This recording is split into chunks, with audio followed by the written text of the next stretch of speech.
Growing Idaho, it's a new year with a lot of hope, especially when it comes to local real estate. Last year, none of the big changes that were supposed to happen actually happened. So what can we expect this year? Well, it's hard and even really dangerous to try to predict that. Regional realtors and has decades of experience in local real estate. So Debbie, what's the real estate market going to do this year? My crystal ball is in the shop.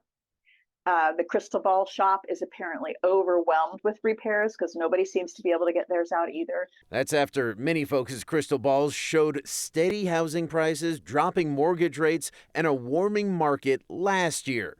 None of that happened. So if there's one thing we all learned from last year that Myers already knows, it's that the housing market is always going to be full of surprises. Don't try to predict, don't try to time the market. You can't do that. And as we've discussed before on Growing Idaho, it's dangerous to bank on home prices and mortgage rates behaving in a certain way. That could put you in a major financial bind, and you could lose your house. However, there are some positive signs. The trends show home prices holding steady and mortgage rates, while still higher than this time last year, are in steep decline. That means more people can afford a home. And it's why Myers is hoping, but not predicting, that the market heats up this year. That's also partially thanks to a strong and diverse local job market. It's a shift from decades ago when we really only had a couple of industries. I mean, back in the day when HP did a big layoff, it tanked housing prices in our whole valley.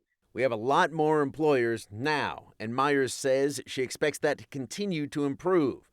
So there are some good signs, but what should people do if they need to get into a new home, understanding that it's impossible and dangerous to try to predict the market? Myers said you'll have a much easier time predicting your own finances. So put your budget together and stick to it, because you will likely qualify for a bigger loan than you're comfortable paying. I always tell first-time home buyers, sit down and do a hard crunch of your budget. Look it over very hard, and then tell me, where are you comfortable with a mortgage payment? Where are you feeling like you're not going to be panicking at the end of every month with your mortgage payment?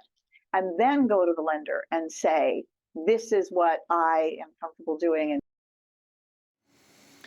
Now, again, comfort is key there, and to help with that, Myers says there are all kinds of loan programs out there, like with Idaho Housing and Finance, FHA, HUD, especially for first-time home buyers. It's possible to get into a place with as little as 3.5% down, which could be less than first and last month's rent, and a deposit for a place that you're renting. But again, whatever you decide to do, make sure you're very comfortable, not just okay with the actual payment.